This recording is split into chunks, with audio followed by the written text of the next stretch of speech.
All right, we're going to go over some progressions to get into an actual pistol squat. So a pistol squat is kind of a unique exercise. It is a true one-leg squat, but most people when you first start are probably not going to be able to knock out a full pistol squat as it's originally intended. So our pistol squat, we want to extend one leg out in front of us.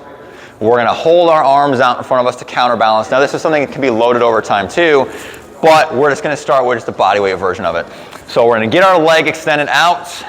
I'm going to go this way. I can only do this on one leg, so I got to make sure I pick the right leg.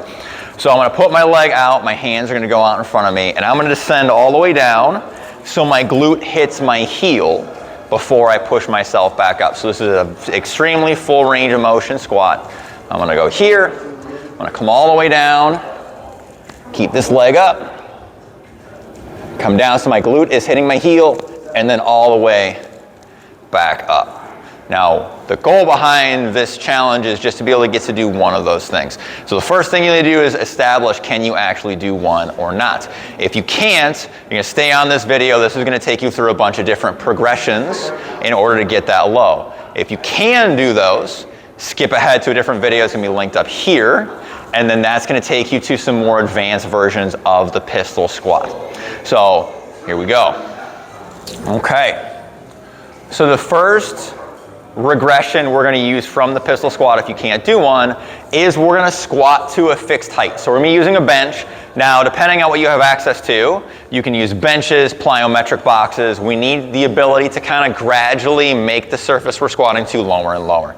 So what we're going to do, now these benches that we're using, these are 17 inches off the ground, so we might need to scale that a little bit. What we're going to start with is called a counterbalance pistol squat to the bench or to the box. So we'll set up in front of it. Now my intention is to do the same thing as a freestanding pistol squat. I'm going to bring this leg out, arms in front of me. And I'm going to squat all the way down, make sure I make full contact with this seat, and then I'm going to come back up. Now, if you can't do that with your own body weight, we're going to counterbalance it. So what you'll do, you'll take a small weight. Now this is a 10-pound plate. It's a really big looking plate, but it's only 10 pounds. So a counterbalance means we're going to extend the weight out in front of our body on the way down. Okay, and it's going to give us some leverage. It's going to help when we're bringing the weight back to our chest as we stand up. So I start right here, and my leg is out. As I squat down, I'm just going to push the weight out in front of me. Give me a little bit of leverage on the way back up, and then as I push, I just bring it back down. Now you can put your foot down between reps. You don't have to leave it extended up in the air the entire time. But this is what I want that counterbalance squat to look like. So we're here. Breathe in, come all the way down, dead stop, and then back up. So that's regression number one. So regression number two for the pistol squat is just to get rid of the counterbalance weight. So now we're back at just working with our own body weight. Hands are here. Again, come all the way down, get situated, push myself back up. Put your foot down if balance requires it. All right, the third adjustment we're going to make to this is just to begin to lower our height. So instead of squatting to something 17 inches in the air, for example, now I want to go something 16, and then 15, 14, 13, etc. So an easy thing to do is just put something underneath your foot, especially if you don't have the ability to adjust like a surface height that you're using.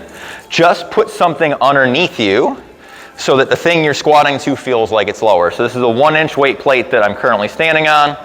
So I just put this right underneath me. So now, when I go into this pistol squat, the height that I had to go to is 1 inch lower to progress it up. So just continue to work your way down. Now you don't need to just go 1 inch at a time. You might find that you can go 2 or 3 or more inches, but it's a really easy way to make that progression. So this is the last progression that's going to actually use the box. Okay, so the final regression that we're going to use on the pistol squat, we're going to go full range, but we're still going to assist our body weight some. So this is where a TRX apparatus is going to come in handy. So we're going to use this so we can now still try to hit that full range, but we don't have to rely on our entire body weight yet. So all I've got is I've got the TRX in my hands. I'm going to back up so my elbows are at my sides. I don't want to extend my arms all the way out. This doesn't, you can do pistol squats like this, but I don't think it has a very good carryover because you learn to really bank on your arms. So I like to keep things a little bit tighter so it still forces the majority of the work to be done off of your legs. So elbows tight to your side. Again, we're gonna extend this leg out. I wanna keep my elbows relatively close to my side. Now, as I squat down, you're gonna see my arms will come in front of me a little bit, but not that much, so it still keeps most of this load in my legs. So I'm gonna extend down, keep this leg up, then I sink right here, and then push up. Sink here. I'm trying to use very little of my arms. Now, if I wanna make this tougher, I just get myself a little closer, maybe allow a little bit of slack to be in this, so it's not gonna really kick in on me until I'm really at the bottom. And then I have to still continue to work with my legs. So once you work through that, by this point, now it's time to start testing to see if you can do the actual unassisted pistol squat.